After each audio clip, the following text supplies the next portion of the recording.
Hi everyone, it's 𝗕𝗟𝗧𝗥𝗢𝗠 and this is Masterpiece in Progress, and today I'm really excited to have with me a beautiful lady by the name of Vonny Trish, who's here to talk to us about her journey through some challenging things in her life and how she's come out the other side.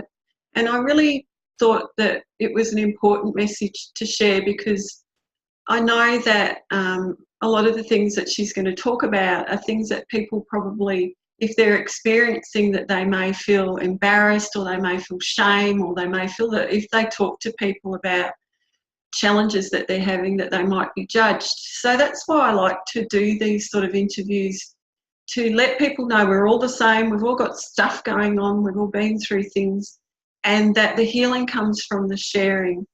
So first of all, Vonny, thank you so much for joining me today. No worries, thank you. So we only met, probably less than a month ago at a networking event. And Vonny, we all had to sort of go around and talk a little bit and introduce ourselves. And there was just something about Vonny that really captured me, and which is why I reached out to her. So I would love for you to share a little bit about what you spoke about on that day, and also a bit more about your journey for people, Vonny. Yeah, okay. So firstly, on the day, it was very hard for me to turn up. I wasn't going to turn up. I was using the excuse of being late. And then my partner said, just go. So I went, and then I ended up having the best time, and I came out of my shell. So my drama that I have is I'm not very good around talking with people because I've had PTSD. So I was with it for about the last 20 years. I worked with the Queensland Police Service as a general duties police officer. And I didn't realise that I had PTSD, which is post-traumatic stress disorder. I was working, and my body started to give way. There were physical signs. My throat started to go. I couldn't eat. I was crying a lot. I was getting very angry. I just was not dealing with stress very well. And I spoke to my boss about it, and there was not much help there. And I just got to a point where I just felt like I couldn't function anymore. So I went to a doctor, and the doctor gave me some time off. And I was so relieved that I just didn't have to face work the next day. But it was a long journey. It all had to go through work cover and those processes, and it took about another 5 months before I was actually diagnosed with PTSD. Now, in that meantime, I was a single mother, broke, trying to make ends meet.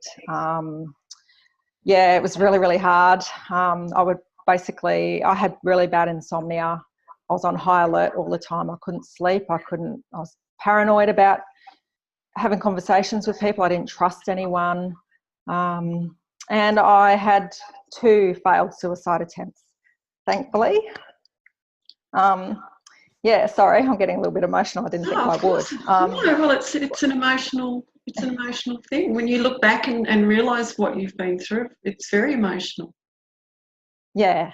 And so basically it all came to a head. I was very fortunate to be in a relationship with someone else, even though he was living 4 hours away.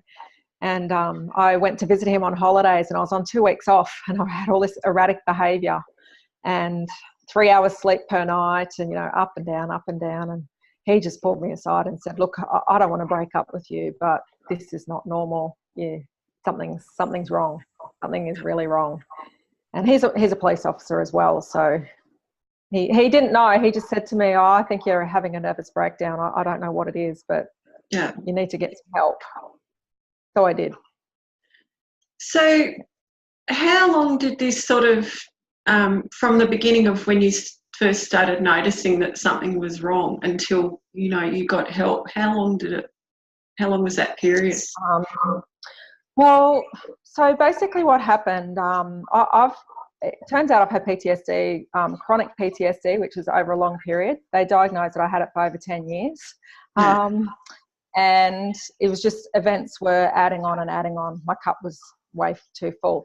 But what happened, it was about 18 months prior to that, I went to a murder scene, and I was in the country working on my own, and unfortunately the young lady had been brutally raped and was murdered. So it was really confronting, very, very confronting. And yeah, there was a lot of things with that job. That I was the only female officer working at that station at that time too. So I did go extra lengths to preserve her dignity. And unfortunately, as a result, it didn't work out so well for me, because I couldn't let go. I couldn't let go of it, and it happened to be on my daughter's birthday as well, of all things. So I spent 12 or 14 hours at this job and missed out on my daughter's birthday. And I was in the river at one stage because this poor lady had been dumped on the riverbank. So I'm wet. My police uniform was completely wet. Everything was wet, and I was covered in mud. And then I had to go back to the station and take statements. And so, after that job, I couldn't escape it, because we lived in a small country town and everyone would talk to me. I got on quite well with people in the community. I had a good rapport with people. I played football for the local football club. I knew a lot of people. So I couldn't actually get away from it. I would go shopping, even just to do some grocery shopping, and people would come up and talk to me about it. So I slowly noticed a decline, and then I went through a breakup with my daughter's father, and I had to go back to work full time. That was probably about 4 months after that. And it put so much stress on me, because I had a little girl in kindergarten. I had to try and do that plus full-time shift work. I could be out at a job 50 k's out of town at a truck rollover and have to ring someone up and say, oh, I can't get home to get Emily. Can someone pick her up, please? It was just so hard. And I didn't feel that, I felt that being the only female at the station, that I had no one who really understood and really cared. People would just say, just do it, just do it, just do it. I was going to ask you about that, because being the only female and not having the understanding of what it was like for you being, a sole parent and having all that responsibility as well, did that make you feel isolated? Very isolated. I mean, I would work with the boys, and we'd do night shift, and they would all be complaining that, I didn't get enough sleep today because my wife made a bit of noise, or this or that, and or the kids did something. And I would say to them, your wife's there to cook. She cooks and cleans for you and looks after the kids. And I said, I have to do all that plus show up every shift. And if I don't show up, then you all talk negatively about me. So I have to make it there every day. And so it basically just burnt me out. I burnt myself out. I just tried too hard, just way too hard. But, after that murder that I went to, it all went downhill from there. I think my body and the universe was telling me enough's enough. Yeah. And when, I don't know much about the police system and what sort of support is there, but did your colleagues notice, did anyone like a superior notice that, things were maybe a bit hard for you, a bit difficult, or offer support in any way? Or is that something you're not allowed to talk about? Oh, sorry. No, that's fine. I can talk about that. My boss and the superiors didn't give me the time of day. And I had 2 colleagues that rang me at home and said, are you okay? We noticed that you're going sick. And then one of them turned out to be my partner of today. He went to that job as well, so he totally understands. Yeah. But, he was one of the ones that called me and would say, are you okay? Is there anything that we can do? But I really felt at that time there was so much pressure on me to turn up every day and to show everyone that I was strong. I felt throughout my whole career as a police officer, as a female police officer, I had to work twice as hard as the men just to try and be involved in conversations and just to be accepted. And after a while, I just got so sick of it. Yeah. It's not even that you've got to be equal to them, but you've got to be better in a way. Better. Yeah. That's a lot of pressure on you. You put on yourself. I definitely put it on myself. I thought I had to put it on myself, and it wasn't until I went through all of this that I realised that, why did I do that? I really lived in this masculine energy the whole time. I lost sight of myself, and I allowed that to happen. I truly did. But I sort of got swept up in it all. Yeah, and it certainly wouldn't be something you should beat yourself up about. But if you saw someone going through what you're going through, what would you suggest to them to do? I would suggest to them to take some time off and remove themselves from the situation, because it's not going to get any better when you're confronted with things every day. Because especially, like, I can't really talk about emergency services. I can to a certain degree, but definitely about police, because police, you know, when we go to jobs every day, or when I would go to a job, you don't know what you're going to be faced with every day. So you're constantly on this bit of alert thinking what's going to happen next. So I suppose to remove yourself fully from that situation and give yourself the permission to do it, because you know that everyone around you won't. Unfortunately, it's a very negative environment to work in. Yeah. People like to backstab, whereas, you know, we should really be looking out for each other. Absolutely. And of course, there's PTSD can show up in so many situations, or be as a result of so many situations. So do you understand a lot more about it now? Yeah, so what happened for me is I was off work for about 5 months. I wasn't getting the right care that I felt I should be getting. So my partner lives on the Gold Coast, so I just moved. I thought I'll worry about my career later. So I moved up to be with him, because I lived in a small country town like 5 hours away from my family and everyone. So I moved, and then I sought some help and some therapy down here on the Gold Coast. And through work cover, they sent me to a psychiatrist who had to diagnose me with something or decide if it was a false claim. That's when I found out that I had PTSD. I'd never heard of it before. And when he told me, I said, but I didn't go to Afghanistan. And he looked at me like, and I said, I thought I had to be in some war to do that. And he said no, and then they explained it to me. So then I got a bit devastated for a little bit, as sometimes we do. I was a bit sad about things, but then I decided to educate myself on it, and I went to all my psychologists and psychiatrists appointment. I did what they asked me to, and I worked harder than what they suggested. I researched what PTSD is. Then I started looking back on my life, and I started looking at each symptom and realising that I had had it for a long time, and realising, gee, these are behaviours that I don't want to repeat, but I have been repeating them. So I've had to work ways with through my therapy to work out, how do I not put myself in those situations again? How do I not think like that again? And so basically that's what I did.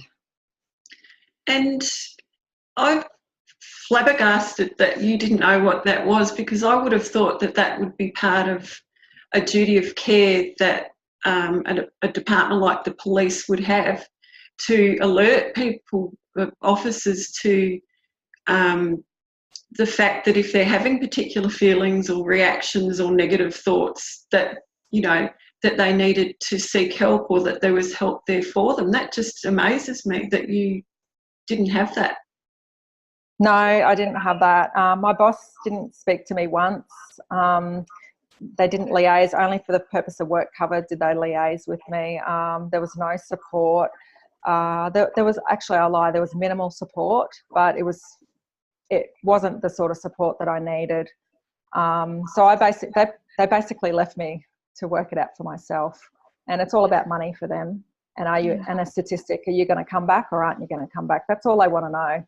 So they tried to force me several times to resign as well. And I thought, no, I'm not going anywhere until this therapy is sorted and I know who I am and what I need to do.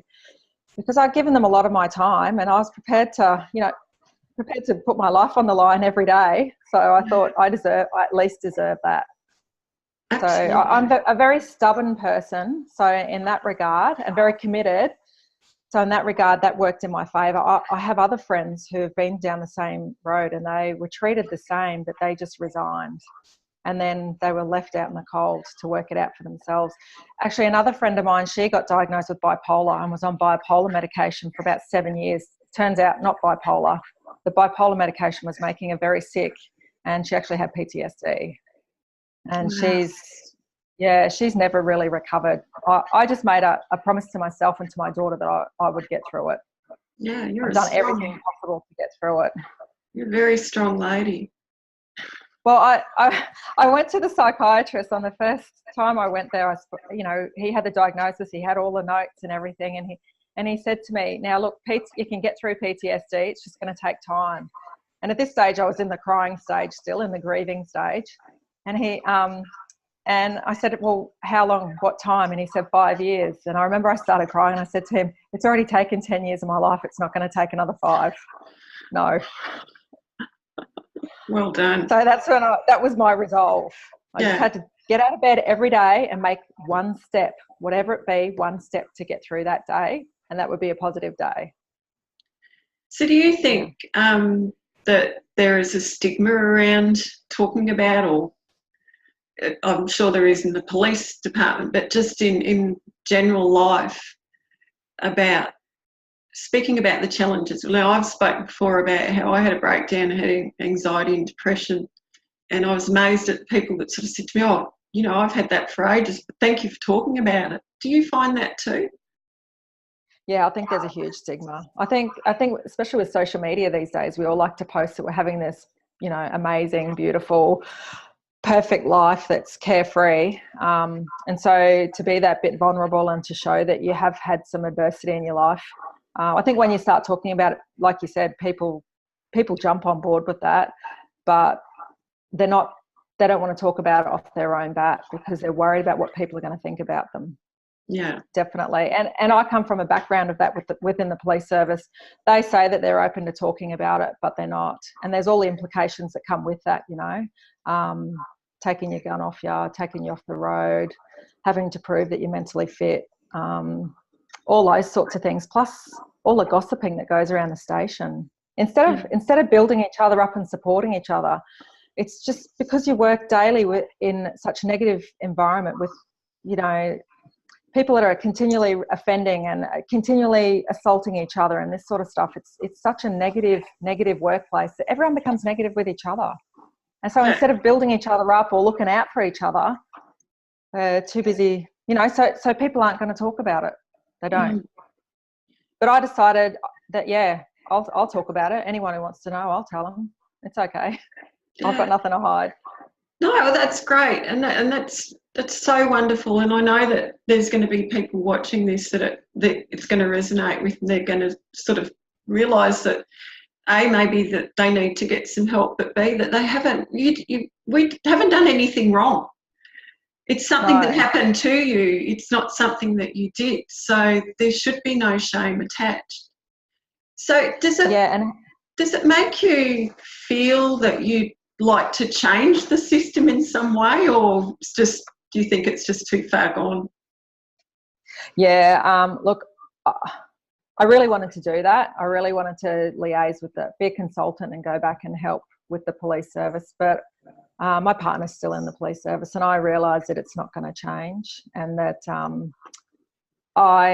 as much as I'd love to help the police in particular out, I also can't really be around them all the time either, because it drags me back down to where I was.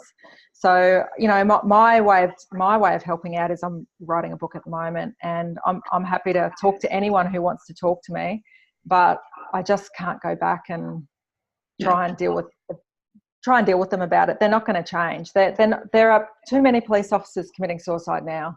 There's too many officers with PTSD. I mean, pretty much every officer at some stage in their career goes through it, you know, and some are harsh severity and some aren't, you know, and they manage to get through. They get by that period and they get on, but some just can't. And I don't see the police service doing anything proactive about it now. No, that's just... I decided I want to work with... Yeah, I know. And I want to work with people who are proactive and want to do something about it. Yeah. And we were talking about the other day too about the sort of things that you see, and you mentioned obviously you see a lot of domestic violence when you're in the police. So did that impact you at all as well? Do you think that was part of it, seeing women in domestic violence situations? Yeah, that was part of it, but I think that more the part of it was also the physical altercations, like when you go to take someone out of a household because they're behaving like that, and then a physical altercation comes up between you and them. You know, I've been smacked around a little bit at jobs like that, and and then trying to help the women, and then seeing how hard it is for them to get out of that situation. It is very hard and very frustrating for all parties concerned, not the respondent though. Yeah. But yeah, it's something I'm very passionate about with the next generation. I sort of feel a little bit like we need to be doing more with our children, with our sons and our daughters, and educating them about domestic violence. And I'm doing everything I can with my daughter to bring her up to never to settle for anything less than what she deserves, and also never to be one of the ones that is a bully to someone else. But, you know, to always put herself in someone else's shoes. But I aim to try and reduce domestic violence through, I haven't got anything formulated yet, but I've got some things in the pipeline about some programs that we can be, you know, I can teach to mothers about, and fathers about, how we raise our daughters these days. Everyone's busy working. We need to work to pay off our mortgages and all that sort of stuff. But are we spending that time with our children? Are we giving them those values anymore? You know, we seem to be shoving iPads in their faces and not tackling some of these topics. That's how I feel. Yeah, I absolutely agree. I think that I could really see something like that being in schools. You know, talk about bullying a lot now is a lot more in the spotlight for schools to, you know, educate as well. But I think what you're saying about, you know, domestic violence or how we bring our kids up, but also signs to look out for when you feel like you're not coping, because there's a lot of pressure on kids at school. You know, I feel like so many classes on things that we'll never use when we graduate, except the things that we really need, or kids need, are life skills, and to know how to recognise when they're in a situation or a relationship that's not healthy, and how to deal with those sort of things. So I could really see you doing something like that. Sounds amazing. So tell me, what from here on for you? What are the plans? You mentioned a book. Is it an autobiography? Yes, I'm writing it about my life. Well, not my life, sorry, about my journey through PTSD, pretty much from what I detailed today through to where I'm at right now. The therapy I went through, the steps that I took myself, and then what I do today to ensure that I don't go back. Because it's, as far as I'm concerned, it's not something that you get over it and you move on. I have things that happen now that I know if I'm in too high stress or I start thinking too much, you know, my brain just shuts down. It just doesn't want a bar of it. So I'm aware of that as well. So, that's what my book will be about. And, and I'd like to, when I met you, Susie, I really enjoy what you do. And I've had another think about what I want to do. And I really would like to interview women as well, but women in a way that I find an inspirational story, that they've come through some adversity. And these are just, I feel like we don't celebrate each other enough. And I feel like we don't, we all look to Facebook to see these fake ideals of people when, you know, I've got friends at the gym that are they're amazing girls. They've worked hard to get where they are. And they're so positive and so uplifting. And I just think we should be celebrating the everyday woman. Absolutely. Oh, I'm all for that. Love that. And what about speaking? Because I can see you doing the speaking as well. Yeah, that's my passion. That's actually my passion. I should have touched on that first, but I like to go out and do some motivational speaking. And when I say that, I mean tell my story and talk to people about, you know, listen to their stories and see if there's something I can help them with. Because if I can help one person to get through something and see the light at the end of the day, because I've been there, I couldn't see past the minute, let alone that day. If I can get someone through that point so they don't go and do something, you know, I'm winning and they're winning. And that's my goal. That's my ultimate goal, just to impart what I've learned so that it may make it easier for someone else. Beautiful. Beautiful. And what better person to do it than someone who's been through it? Because when people know that you understand what they're going through, they naturally feel drawn to you and they trust you and they feel safe with you, and you can help them open up their eyes to things that can help them that maybe they had no idea of. Yeah, because the whole process for me was like, it was like the whole onion thing, peeling the layers off. You peel one layer off and then you'd realise there was another issue and then another issue and then another. They're all interrelated, but yeah, there was all these issues. So yeah, and different symptoms, and they manifest differently in each person. Yeah. So, but I'd like to call myself a PTSD expert.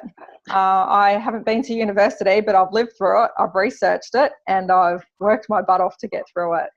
So, yeah, you're an absolute inspiration, and I'm just so blessed to have met you. And I really want to thank you for being so honest and share all of this. You know, maybe a few years back it would have been harder for you, but obviously you've put in so much work, and you deserve nothing but happiness for you and your partner and your daughter. And I can just see you as being a real shining light for women, and I'm really grateful that you spared some time to talk with me today. Oh, thank you, Susie. I'm blessed to be able to talk to you today, so thank you. I've really enjoyed it. I'll be watching your career with interest, and keep us posted and let us know when the book comes out, and we'll promote it like crazy for you. Well, I do have a name. It's going to be called When Blue Turns Black, and it's a female police officer's journey with PTSD. Amazing. That's great. Well, thank you so much for your time today, Vonny, and I look forward to catching up again with you soon. Thanks, Susie. Thank you. Have a great day. Thank you.